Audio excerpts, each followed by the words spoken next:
આ રીતે ભગવાનના વચન સાંભળી અર્જુન બોલ્યા, હે કૃષ્ણ, જે માણસો શાસ્ત્ર વિધિને છોડીને શ્રદ્ધા ભાવે જોડાયેલા દેવ આદિને પૂજે છે, એમની સ્થિતિ તો પછી કઈ ગણાય? સાત્વિક, રાજસી કે તામસી?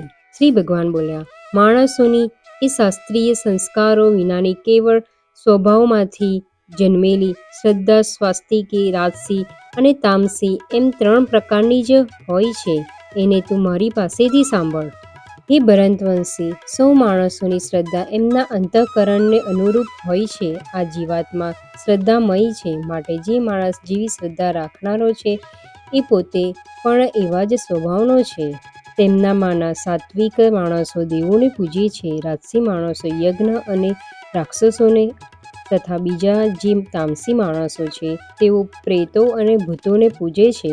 અને હે અર્જુન, બીજા જે માણસો શાસ્ત્ર વિધિ વિનાનું માત્ર મનમાન્યું ઘોર તપ આચરે છે તથા દંભ અને અહંકારથી ભરેલા તેમજ કામના, આસક્તિ અને બળના અભિમાનથી પણ ભરેલા છે તથા જેઓ શરીર રૂપે રહેલા ભૂત સમુદાયને અને અંતઃકરણમાં રહેલા મુજ પરમાત્માને પણ ક્રશ કરનારા છે, એ અજ્ઞાનીઓને તું આસુરી સ્વભાવના જાણ. એ જ રીતે ભોજન પણ સૌને પોતપોતાના સ્વભાવ અનુસાર 3 પ્રકારનું ગમતું હોય છે, અને એ જ રીતે યજ્ઞ, તપ અને દાન પણ 3 પ્રકારના હોય છે.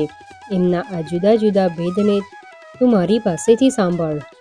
આયુષ્ય, બુદ્ધિ, બળ, આરોગ્ય, સુખ અને પ્રીતિ વધારનારા, રસયુક્ત, સનિગ્ધ, સ્થિર રહેનારા અને સ્વાભાવિક રીતે જ મનને ગમે એવા આહાર એટલે કે ભોજન કરવાના પદાર્થો સાત્વિક માણસને ગમતા હોય છે. કડવા, ખાટા, ખારા, ઘણા ગરમ, તીખા, ભૂજેલા, દાહ જન્માવનારા અને દુઃખ, ચિંતા તથા રોગોને જન્માવનારા આહારો રાજસી માણસને ગમતા હોય છે. જે ભોજન અડધું પાકેલું અને અડધું કાચું, સુકાઈ ગયેલા રસનું, સ્વભાવે જ દુર્ગંધી, વાસી અને એઠું છે તથા જે અપવિત્ર પણ છે, એ ભોજન તામસી માણસને ગમતું હોય છે. અને હે અર્જુન, જે શાસ્ત્રવિધિ દ્વારા નિયત થયેલો યજ્ઞ એ કરવો એ જે કર્તવ્ય છે એમ મનમાં નિશ્ચય કરીને ફળની ઈચ્છા વિનાના માણસો વડે કરવામાં આવે છે, એ સાત્વિક છે. પણ હે ભરત શ્રેષ્ઠ, કેવળ દંભ આચરવા ખાતર અથવા ફળ પ્રત્યે લક્ષ્ય રાખીને જે યજ્ઞ કરાય છે એ યજ્ઞને તું રાજસ જાણ. તથા શાસ્ત્ર વિધિ વિનાના, અન્નદાન વિના, મંત્રરહિત, વિના દક્ષિણાએ અને શ્રદ્ધાભાવ વિના કરવામાં આવેલા યજ્ઞને તામસ યજ્ઞ કહેવાય છે. અને હે અર્જુન, દેવો, બ્રાહ્મણો, ગુરુજનો અને જ્ઞાનીજનોનું પૂજન, પવિત્રતા, સરળપણું, બ્રહ્મચર્ય અને અહિંસા આ શરીરનું તપ કહેવાય છે. જે ઉદ્વેગ ન જન્માવનારું, પ્રિય અને હિતકારક તેમજ યથાર્થ વચન છે તથા જે વેદ શાસ્ત્રોના વચનોનો અને પરમેશ્વરના નામ જપનો અભ્યાસ છે, એ જ વાણીનું તપ કહેવાય છે. મનની પ્રસન્નતા, શાંત ભાવ, ભગવન ચિંતન કરવાનો સ્વભાવ, મનનો નિગ્રહ અને અંતઃકરણના ભાવોની સારી પેઠે પવિત્રતા, આ પ્રમાણેનું આ મનનું તપ કહેવાય છે. પરંતુ હે અર્જુન, ફળની ઈચ્છા વિનાના યોગીજનો દ્વારા પરમ શ્રદ્ધાથી આચરવામાં આવેલા એ 3 પ્રકારના કાયિક, વાચિક અને માનસિક તપને સાત્વિક કહે છે. જે તપ સત્કાર, માન અને પૂજા ખાતર તથા બીજા કોઈ સ્વાર્થ ખાતર પાખંડથી આચરવામાં આવે છે, એ અનિશ્ચિત તેમજ ક્ષણિક ફળ આપનારું તપ અહીં રાજસ કહેવાયું છે. અને જે તપ મૂર્ખતાપૂર્વક હઠથી મન, વાણી અને શરીરની પીડા સહિત અથવા બીજાનું અનિષ્ટ કરવા માટે આચરવામાં આવે છે, એ તપ તામસ કહેવાયું છે.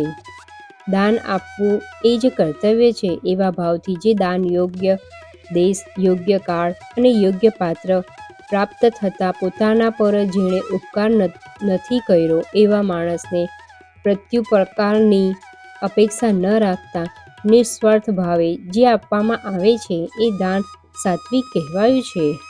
પરંતુ જે દાન કલેશપૂર્વક તથા પ્રત્યુપકારની અપેક્ષાથી કે ફળને દ્રષ્ટિમાં રાખ્યા પછી આપવામાં આવે છે, એ દાન રાજસ કહેવાયું છે.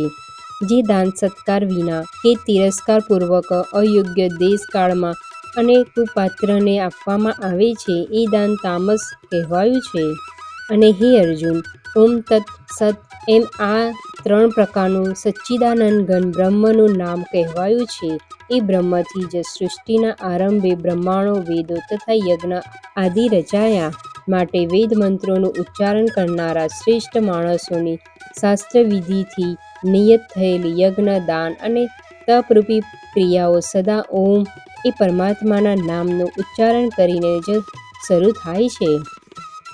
અને તત એટલે કે તત નામથી ઓળખાતા પરમાત્માનું જ આ સગડું છે એવા ભાવ સાથે ફળને લક્ષ્યમાં ન રાખતા અનેક પ્રકારની યજ્ઞ, તપરૂપી ક્રિયાઓ તેમજ દાનરૂપી ક્રિયાઓ કલ્યાણની ઈચ્છા રાખનારા માણસો દ્વારા કરવામાં આવે છે. અને સત એ પ્રમાણે આ પરમાત્માનું નામ સદભાવમાં અને શ્રેષ્ઠ ભાવમાં પ્રયુક્ત થાય છે. તથા હે પાર્થ, ઉત્તમ કર્મોમાં પણ સત શબ્દનો પ્રયોગ કરવામાં આવે છે. તથા યજ્ઞ, તપ અને દાનમાં જે શ્રદ્ધા અને આસક્તિ બુદ્ધિ છે એ પણ સત કહેવાય છે. અને એ પરમાત્માને કાજે કરેલું કર્મ તો નિશ્ચિતપણે સત કહેવાય છે.